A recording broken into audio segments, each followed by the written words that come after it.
Do you feel lost and you're wondering if this is a normal stage after you have retired? What does this mean for you personally, and how is it impacting on your retirement lifestyle? After going through this process, I will share 3 core concepts and strategies on how I worked my way through it. Feeling lost can feel like a ship that has no anchor. And when I was thinking about feeling lost, and I thought, well, yes, I kind of felt that there was a sense of loss of control, yet not really knowing or understanding exactly what control I had lost. Before I retired, I wondered if I would ever retire.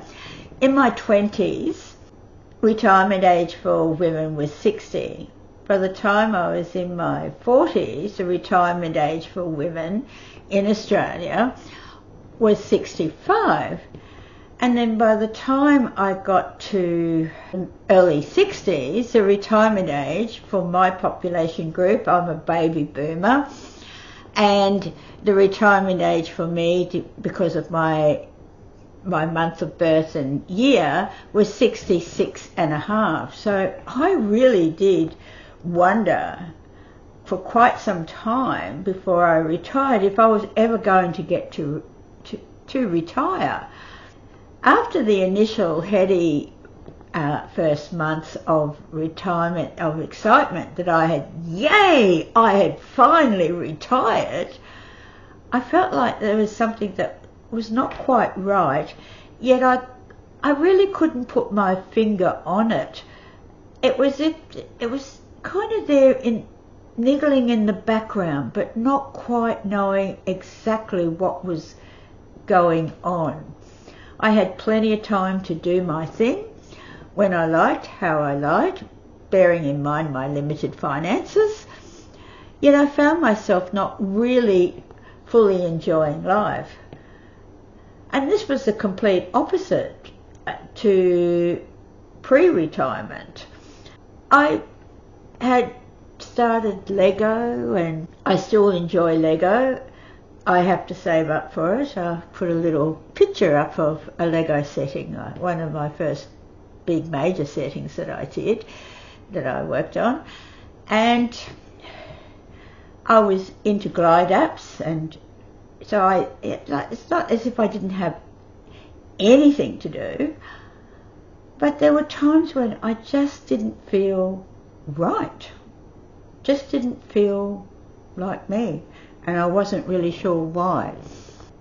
I also watched YouTube videos preparing myself for my very first cruise, and also my very first overseas trip in over 16 years, which I thought would never happen again, that I'd get to go overseas, and also purchasing items for the cruise. I watched a lot of videos, different couple of channel creators that I really enjoyed that gave lots of tips and strategies and different information about cruises, and I was very, very fortunate to go on my first cruise. Kind of in the back of my head, I wonder, I came across the cruise and I said, oh, it's going to Mystery Island and Noumea, and I looked at the price and I thought, and then a week or so later, I looked at it again and the price had come down, and a few days later it had come down even further. And I was really excited, and I asked a friend if she'd like to go on the cruise with me, and she did, so I didn't have to pay as a solo cruiser. I had a year to prepare that cruise. As I said, I watched YouTube videos and I started purchasing items, and I even developed a little glide app that I call Ship Ahoy to help me with the planning stages of the actual cruise. So that was exciting. In between all this, at different times, I just didn't feel I had full control of my life, is probably more what I'm saying.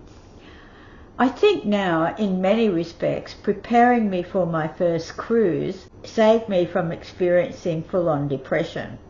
I don't know whether I wasn't diagnosed with depression. I actually didn't talk to a doctor about it. But I do think, having worked in the mental health sector for 22 years, that the cruise did actually save me. I think I drove my friends mad with all the tips and strategies I was learning, and a few of them were experienced cruisers, so they were telling me stuff as well. It was very exciting, and I went on the first cruise last November in 2024, and I had a fabulous time. I'd love to go on another cruise, but I haven't found one in the right price point that I could do at this stage. So my first strategy that I'd like to put forward that I would suggest is based on, and this is just based on my own experience, you might have another strategy, is have something to look forward to, even if it is a year away or 2 years away. But having something to look forward to does help to gain that sense of control and a bit more enjoyment in life. The second concept I'd like to chat about is the grieving process. And you might find it strange that I'm saying we may, to a certain degree, grieve for the life we once had. And this can take many forms. I didn't cry or shed tears or anything, but I did find myself ruminating a fair bit about various times and what things were. Some things were positive, some things were not so positive. And a saying that has stood me in good stead, particularly with the not so positive in my life for many years, that was then, this is now. Now, it might sound strange because the now you might not feel, or I certainly did feel like it wasn't that I was extremely unhappy, it was just that I just didn't feel I had that sense of control, which meant that I didn't feel that I was fully enjoying life. But I also ruminated on the positive things, and that was actually quite good too. But Terry Mitchell, a retired university professor, in his article, The Retirement Process, A Psychological and Emotional Journey, discusses people seeing their life in periods. And I can certainly relate to that. I, for example, at various times, sometimes even dreamt at different times as well, of my childhood, my teenage and early adult years, my career in mental health, my years and casual work career completely outside of mental health on the South Coast. So I certainly can relate that we tend to see things in periods of different periods of time. So one of the strategies, as I said, I have used is telling myself that was then, this is now. Even if I had to say it out loud or just think it, but it has really stood me in good stead. And with the different times or periods of life where things were not so positive and I thought, well, maybe I could have done things a bit better, or maybe I shouldn't have said this, that or the other, that's kind of like that regret thing. I found myself, also telling myself, well, from a saying that work colleague many years ago said to me, very much in the early 1990s, do your best and leave the rest. And that again has also stood me in good stead. And sometimes people also say it as, well, I did my best at the time, with the knowledge I had at the time. and the life experiences. And with a few more life experiences under the belt, it's always a lot easier to go back and say, well, could have done it different, but I have to put it into the time. I did my best at the time, and that's all anyone can do. Another strategy I used was to distract myself, even if it was to get involved in watching a TV series.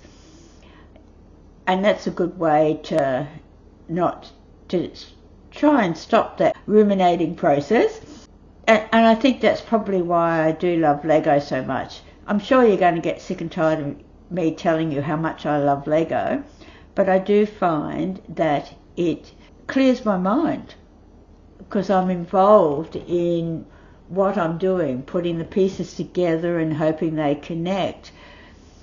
But also, so I'm keeping my mind active in a positive way. I'm also keeping my hand-eye coordination going. So there's a lot of benefits. So I'm not saying go out and do Lego because it's not everybody's thing.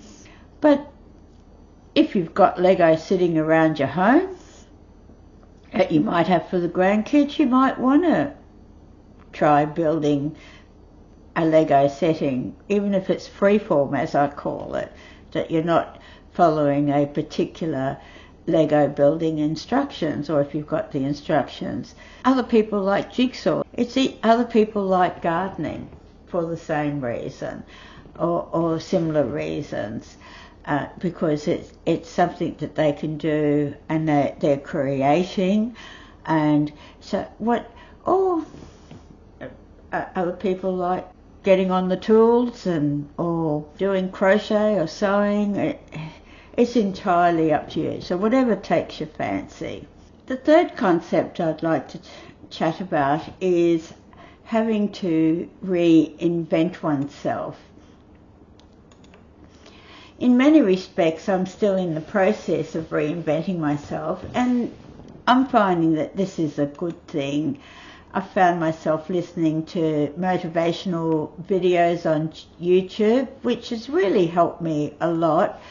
Learned a lot. I find them very interesting. I prefer the shorter motivational videos and hours that some of them can be, but in the main, different YouTube channels I've really enjoyed. Whilst I'm not a religious person, I do have a very strong belief in the universe and the power of positive thinking. I'm the sort of person that can be driving along and wanting to get a car park and say, universe, can I have a car park, please? And sure, I get a car park relatively quickly. So I say, thank you, universe. I think gratitude is also part of it too. Being thankful for what we have, and that's really, really, really nice. But I do like the power of positive thinking, and I like to thank each morning that I live in a lovely home. I live in a very beautiful area here in Aussie land, and I have a lovely home, and I'm really thankful that I'm listening to Sean Cannell's Think Media YouTube 1K challenge, and it's free. I have the opportunity to comment in the pages there on the various videos and get some really nice feedback. Yes, it's great. It's really, really positive. Better Up defines reinventing yourself as identifying patterns, values, or activities that no longer serve you and changing them for better options. It can involve external characteristics like jobs, hobbies, appearance, relationships, and location. True reinvention also happens inside, in how you think and how you behave. I think that's what I'm doing. I'm just doing different things and finding different hobbies, and as I talked about in the 11 ways to overcome boredom as a retiree, I'm kind of looking around for a little part-time job. Nothing too onerous in the sense of hours. I don't want a full-time job. I'd certainly prefer not to have this channel as a full-time job. Thank you. I've been there, I've done that, but I'm enjoying developing the videos for the channel. So I'm doing different things and I'm learning different skills at the same time. An example too is that not long ago a friend said to me, "You're more outgoing than I am. You'll talk to anybody." And this was a first for me. Nobody's ever given me that feedback in my life, to be quite honest.